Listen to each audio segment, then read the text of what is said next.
Hey everybody, welcome to today's video. What I'm going to do today is I'm going to show you how to remove and install valve springs on a typical overhead cam engine.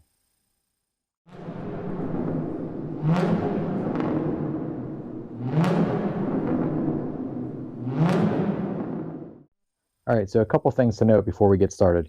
If you're doing this with the cylinder head on the engine, you're going to have to take care to make sure that you don't drop the valves down into the cylinder. And there's two different methods you can use to do that. One of them uses compressed air, where you'll have the cam turn to where both valves are closed, and you'll apply compressed air through the spark plug hole, which will hold those valves closed. The other method that I've heard of people using is that you can take a small rope and feed that through the spark plug hole, and then you rotate the crankshaft until the piston comes up and pushes that rope up against the valves, and that'll keep the valves from falling into the cylinder. As you can see for today's video, the cylinder head is on the bench, so I don't really have to worry about that. But for the later part of this, where I actually remove the valve spring, I am going to put some rags underneath the combustion chamber to keep the valves from falling down anyway. Through the various steps of the video, we are going to need a valve spring compressor tool. I'll put the details for that tool in the video description or on the screen right now, but it's a fairly universal tool. It should work with most applications. Alright, so our first removal step is going to be to remove the rocker arm. The rocker arm is this piece right here, which basically translates motion from the cam lobe to the valve. Alright, so we need to go ahead and take our valve spring compressor tool and go ahead and install that. Now you may have to adjust this tool to set it up for your specific architecture of where your cam and your valve springs reside. This one here is already adjusted for what I need. So you go ahead and install it on there, and then you'll push down on the tool until you take the tension off the rocker, and the rocker should just basically pop right out, just like this.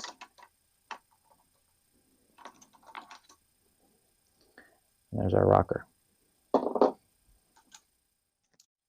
Alright, so like I mentioned earlier in the video, if you're doing this on the engine, you need to go ahead and take steps to keep the valves from dropping. This would be the stage right now where you'd want to go ahead and put something into the cylinder or compressed air. In my case, like I said, it's on the bench, so we don't need to do that. But I'm going to roll this and put some rags underneath.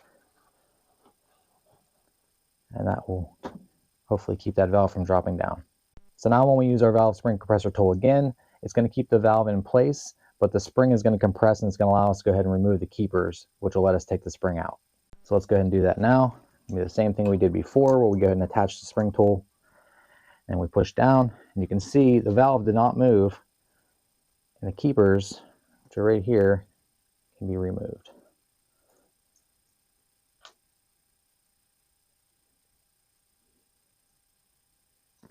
Now when we let it back up, you can take that spring right out.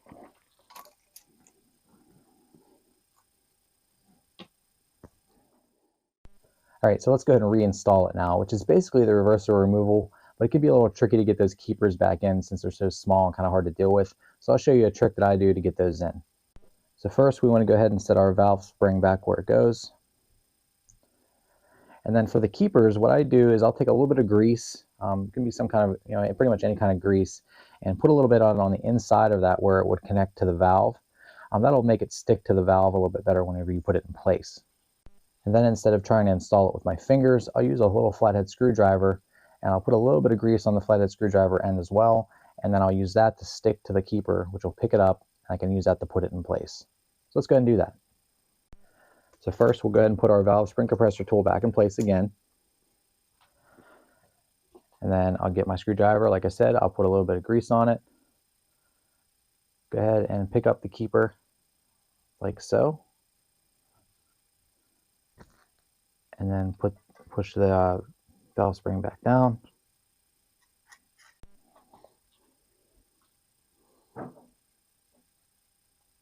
There we go.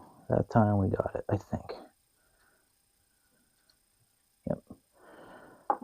So once you've gotten both keepers in place, you can just relieve the tension with the compressor tool and remove it.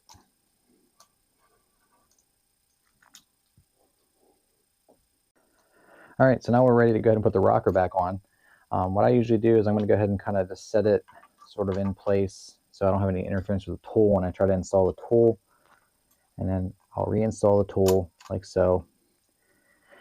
And this is a point right here where you wouldn't want to have the rags or the rope or the compressed air in place because you do want the valve to be able to drop a little bit. So I will go ahead and remove that. so the valve can drop down and let me get the rocker on there. So now that we've done that, go ahead and push down. But you know, keep an eye on your keepers to make sure that they haven't moved. If they come out, you're going to risk dropping the valve down in the cylinder if you're working on this on the car, or in my case here, I'd pretty much have to start over. So once you've done that, the rocker's in place, you can go ahead and relieve your tension, remove the tool, and you're all done.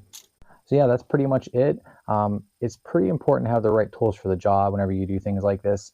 I've seen other YouTube videos in the past where people show you how to remove them with sockets and things like that. That doesn't really help you as far as the installation side of things. So you're better off just to, in the long run, go ahead and get yourself the right tools to do the job. All right, everybody, that's how you remove and install valve springs on an overhead cam engine. I hope today's video was helpful. I hope you enjoyed it. If you haven't subscribed already, please subscribe. And if you liked today's video, give me a thumbs up.